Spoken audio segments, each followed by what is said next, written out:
Ako si Maria at ito ang aking kwento.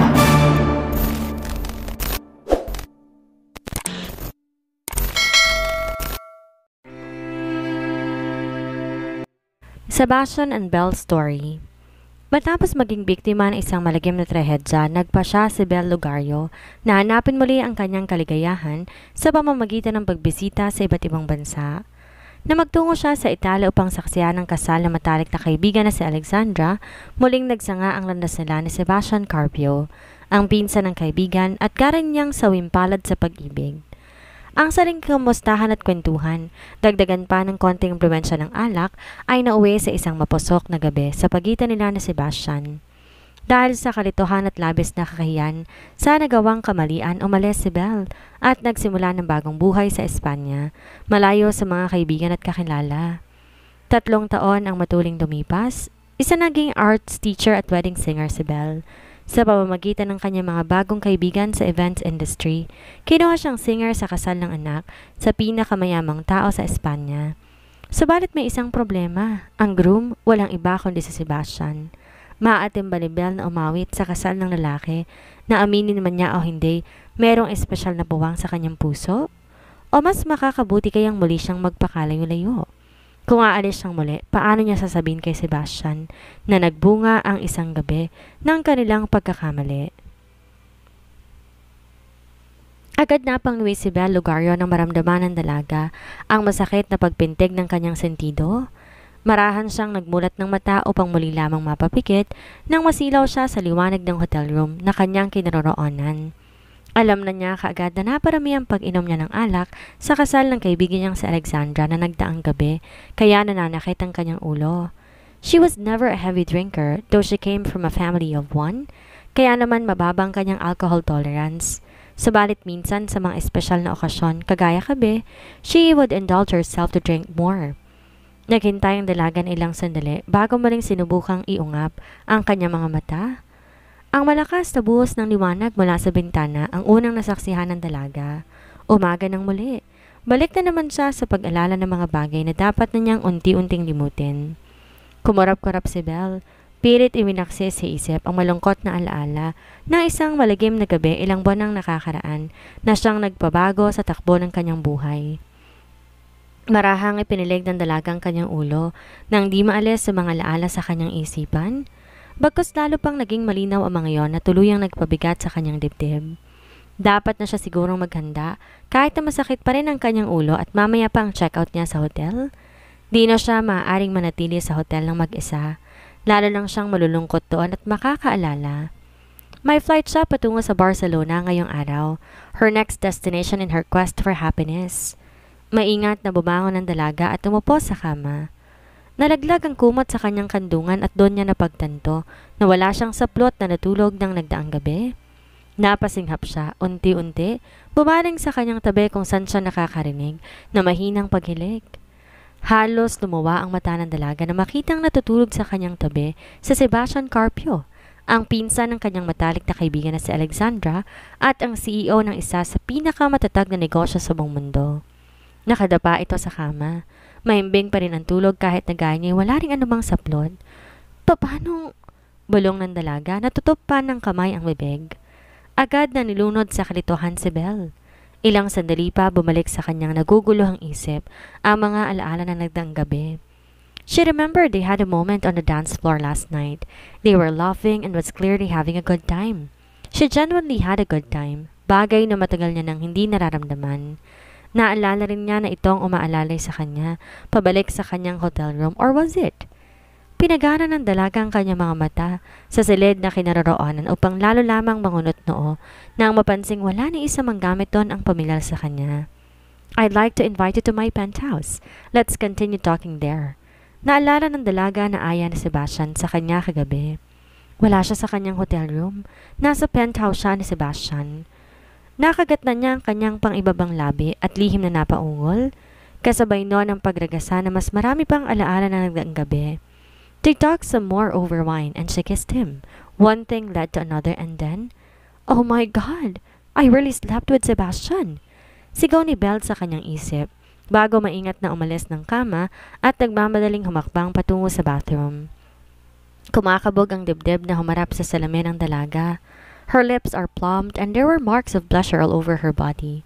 How could she let that happen? How did she? Wala sa sarili siyang napahawak sa kanyang labi. Oh, she can still feel Sebastian's lips on hers, drowning her body in pleasure she had never known until last night. And, oh shit, anas ni Belle. Maraing napapikit at napasubsob na sa kanyang mga palad. What was she doing? She couldn't be thinking about last night. It's disrespectful to Sebastian. Pinsan to ni Alexandra for crying out loud. Isa pa, she felt like she made a grave scene against the memory of Josh and her unborn daughter, Cindy. Tuluyan nang bumigat ang dibdib ni Belle. Napaluha.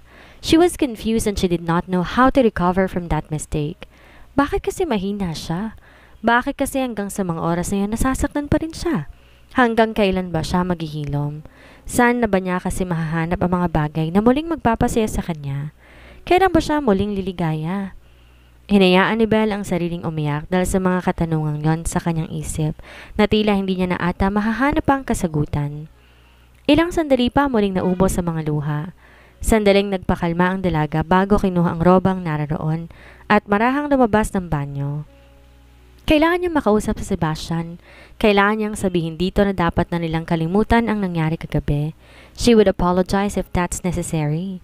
She kissed him first. She can clearly remember that. Last night was basically her fault.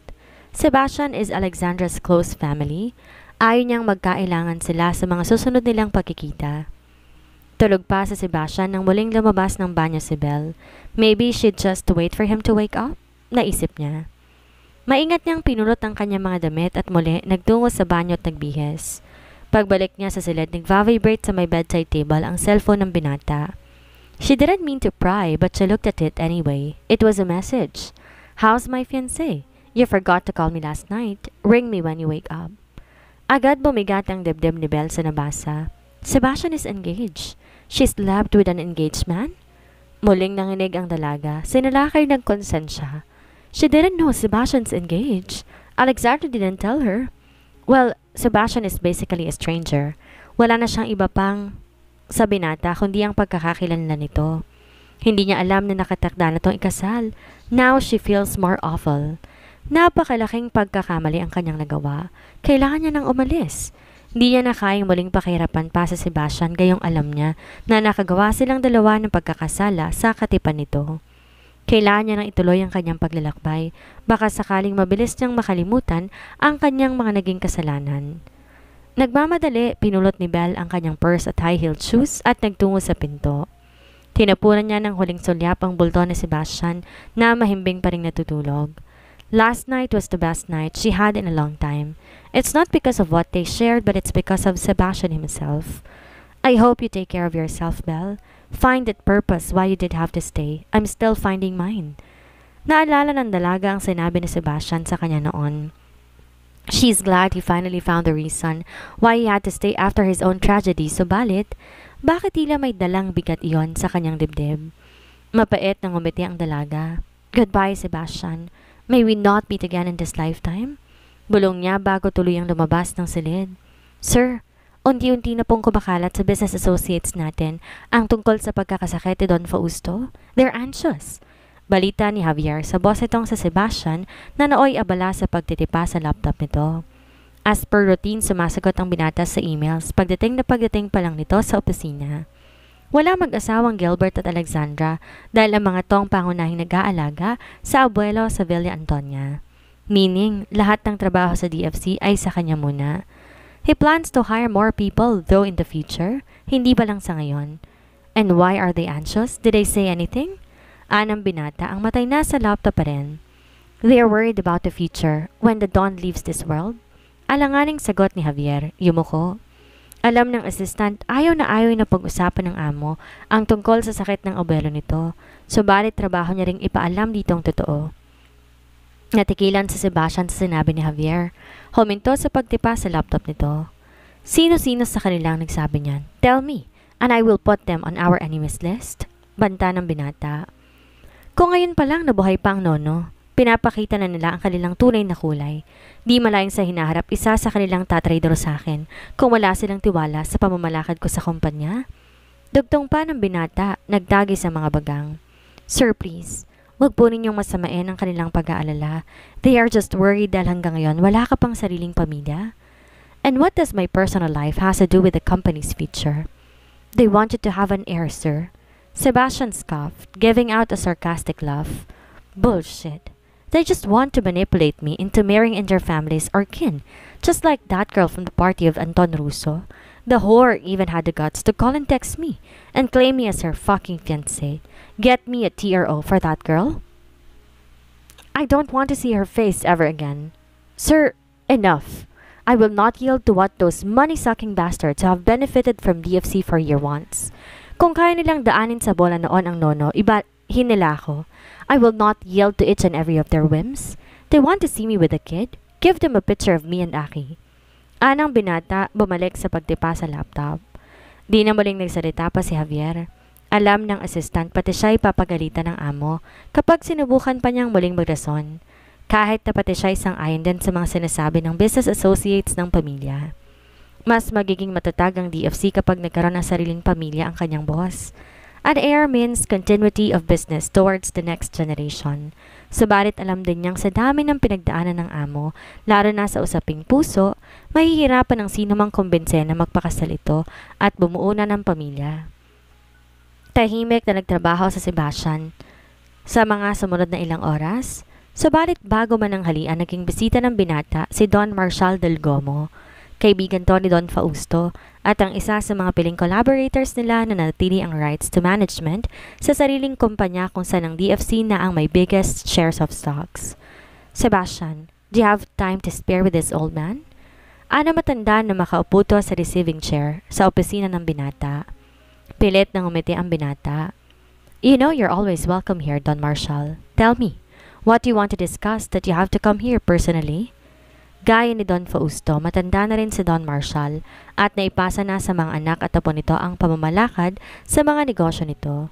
Kaya naman labis na nagtataka ang binata kung ba't ito mismong sumadya sa kanya. Naglabas ng sobrang matanda at nilatag yon sa mesa.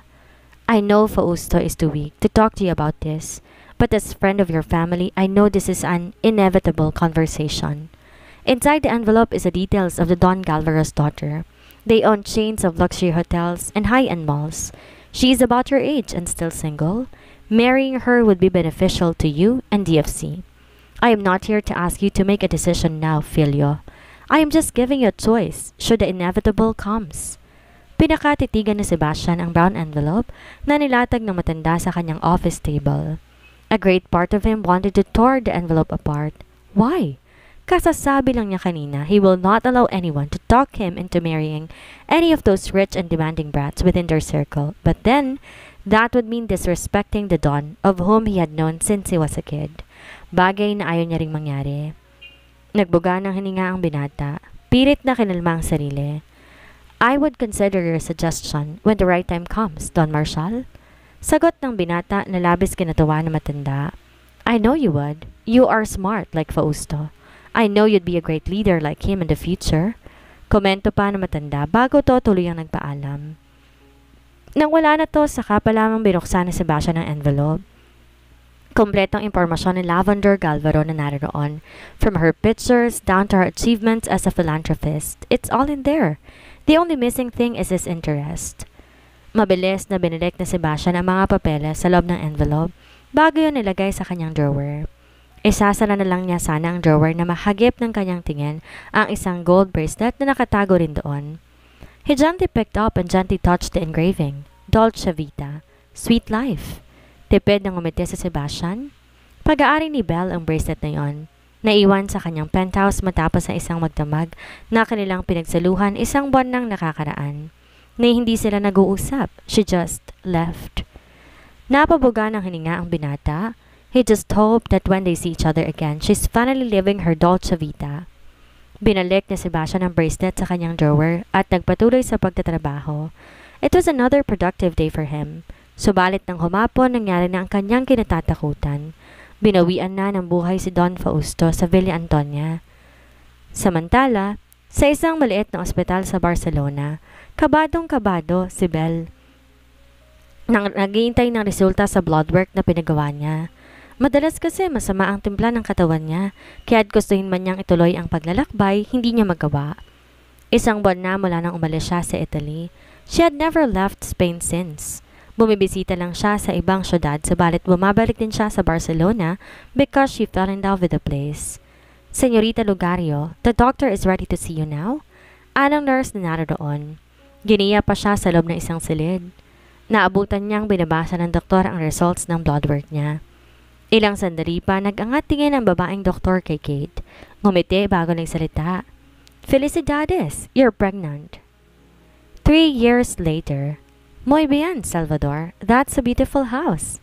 Komento ni Belle sa gawa ng 8 taong gulang na estudyante niya sa art center kung saan siya nagpa-art part-time bilang isang arts teacher at curator.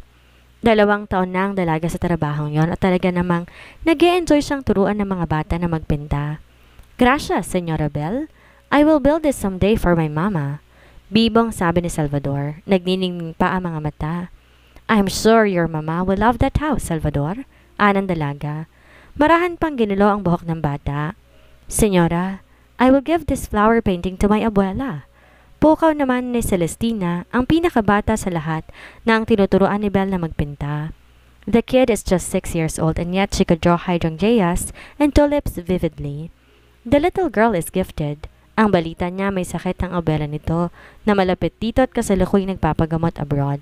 And to cope up with the sadness, ini-enroll na magulang ng bata sa art class upang dito masyado malungkot. Mukhang effective naman dahil kung noon hindi to pala salita, ngayon masaya na tong nagkukwento kay Belle. Sandaling pinagmasdan ni Belle ang gawa ng bata, ngumiti pagkatapos. Those tulips look lively, Celestina. I'm sure your abuela will love that. Muy bien. Lumawak ang ngiti ng batang babae at kaya ni Salvador, nagningning din ang mga mata. Ilang sandali pa, sunod-sunod nang tinawag si Belle ng kanyang mga batang estudyante. Lahat gustong ipakita ang kanilang mga gawa ng araw na yon. 3 beses sa isang linggo nagpupunta ang mga bata sa art center para matutong magpinta. Sa kasalukuyan may 10 batang tinuturuan si Belle. Lahat ng mga to'y galing sa maalwang pamilya at pawang nakakapagsalita ng Ingles. Nalabis si pinagpapasalamat ng dalaga dahil hanggang ngayon, sa halos higit 3 taon niya sa Espanya, mapurol pa rin ang kanyang dila sa pagsasalita ng Espanyol. She knows the basics, of course, but that's it. Sandali pang umikot si Belle sa studio kung saan siya kasalukuyang nagtuturo. Tiningnan niya isa-isa ang gawa ng mga bata. She is beyond speechless. Their works are so good, she cannot wait to showcase them on the exhibit in 2 months. 3 buwan lang basic painting course na tinuturo niya sa mga bata. At the end of 3 months, the art center will organize an exhibit as a culminating activity for the course. At kapag nangyayari yon, sinisingit niyang isa sa mga gawa niyang paintings para i-display, reminding herself that she was once that art student too, who was then full of dreams and hope for the future. Isang katok mula sa pinto ang nagpabaling kay Belle sa direksyon niya. Belle, pwede hablar contigo? Ani Senyora Patutina, ang direct supervisor niya sa art center. Agad namang lumapit ang dalaga sa boss. Si, Senyora, can you cover my shift tomorrow morning? I just really need to help Jana and Lorenzo with the moving. Anito. Ang Gianang tinutukoy ay ang bunsong anak nito na kakakasal lang ng 1 buwan. Maglilipat ang mga to sa bagong bahay. Kumarap si Belle, sandaling nag-isip. Sabado bukas at may iba sanang gagawin. Subalit kaya ba niyang hindian ang kanyang boss? Ilang oras lang naman, naisip ang dalaga. Of course, Senyora. I'll cover your shift tomorrow. Ani Belle tipid ng umiti. Muchísimas gracias, Belle. You are a lifesaver. Ana nakakatandang babae. Sandali pa tong nagbilin sa kanya ng ilang mga bagay na dapat niyang gawin bukas bago tuluyang umalis. Di naglaon pagpatak ng 5:00 ng hapon, natapos na rin ang shift ni Belle sa art center. Nagmamadali siyang umalis ng center at nagtungo sa isang deklaseng restaurant. Ilang kanto lang layo mula sa kanyang pinanggalingan. Gabi-gabi tuwing weekdays, meron siyang gig sa restaurant bilang singer. Si Zeddy na isa sa kanyang mga fans mula Pilipinas, ang isa sa mga kasama niya sa banda. Matagal na tong musician doon kaya naman agad siyang naging kampante sa mga kasama pa nila sa bandang binubuo ng iba't ibang lahi. 2 lang set ang kontrata niya ron dahil kailangan bago mag 9:00 nakauwi na siya sa inuupahang apartment. Pagdating sa restaurant, agad dumiretso ang dalaga sa backstage, nagpalit na isang eleganteng itim na evening dress. Naglagay din siyang makeup at inipit ang pulang rosas sa pagitan ng kanyang tenga. She looked sultry, reminding her of her heydays in showbiz back in Manila. Not that she did not want to go back, but, Belle, nandyan ka na pala. Pukaw ni Seri sa kanya. Sumungaw sa pinto ng dressing room ng dalaga. Ano, tumawag kay Mrs. si Tita Gemma. Di ka raw makontak eh. Napabuga ng hininga si Belle, biglang nanliid. Sorry, pakisabi rin kay Tita sorry ha. Nakalimutan ko kasing tumawag kahapon. May due date na naman kasi. Anang dalaga, alanganin. Ayos lang yun. Naintindihan ko. Set na tayo in 5 minutes ha. Labas ka na lang paghanda ka na. Anang lalaki bago naglakad palayo. Nakagat ni Belle ang kanyang pang-ibabang labi. Nag-init ang sulok ng mga mata. Di makapaniwalang pati ang mga kakilala niya roon ay guguluhin din ng kanyang ina na nalubog sa utang dahil sa isang scam. Nang umalis siya at nagbalik Pilipinas, ang kanyang mga magulang mula sa mahabang bakasyon sa poder na nakatatandang kapatid na si Jasmine sa Canada, na biktima ang mga to na isang investment scam. Nalimas lahat ng ipondar ng pamilya, maging mga investments ni Belle nung aktibo pa to sa showbiz. Nangutang ang magulang ng dalaga sa mga kakilala na umabot ng ilang milyon. Kinalimutan ni Jasmine ang mga magulang nila ni Belle, subalit hindi yan magawa ng dalaga. Kaya naman inako ng lahat ni Belle ang paggawa ng paraan upang mabayaran ang mga obligasyong pinansyal ng magulang kahit alam niyang magiging mahirap yon para sa kanya. Alam ng dalaga na mas mapapadali sana ang kanyang buhay kung uuwi siya ng Pilipinas at bubuhayin na lang ulit ang kanyang karera, subalit tunog ng kanyang cellphone ang muling pumukaw sa atensyon ng dalaga. Agad niyang kinuha yon sa bag at tiningnan. Isa yung text message mula kay Katrina, ang event organizer ng kanyang kaibigan na madalas siyang kunin bilang wedding singer. May malaking kliyente raw itong ibibigay sa kanya, subalit kailangan niya makipag-meeting sa bride at groom bukas ng hapon para sa detalye. Weekends are supposed to be her rest days, pero sa dami ng bayarin who needs rest. Agad siyang nag-reply sa message ni Katrina at umuo sa pagpunta niya sa meeting kinabukasan. Pagkatapos muli niyang pinagmasdan ng wallpaper sa kanyang cellphone. It's a picture. A cute little girl laughing. That is Shara Luna or Sheena, ang kanyang magtatatlong taong gulang na anak at siyang pinaguhugutan niya ng inspirasyon at lakas sa nakalipas sa 3 taon mahigit. Hinaplos ni Belle ang screen ng kanyang cellphone at mapait ng ngumiti. Promise, hindi mapapagod si mama para sa'yo anak. Anang dalaga, ibinalik ang cellphone sa kanyang bag bago tuloy ang bumalik ng dressing room. Ano kaya ang malalaman ni Belle matapos tanggapin ang trabahong iniatang sa kanya? Ano kaya ang mangyayari sakaling mag-cruise muli ang landas nila ni Sebastian, ang ama ng kanyang anak? Yan ang ating aalamin sa susunod nating kabanata.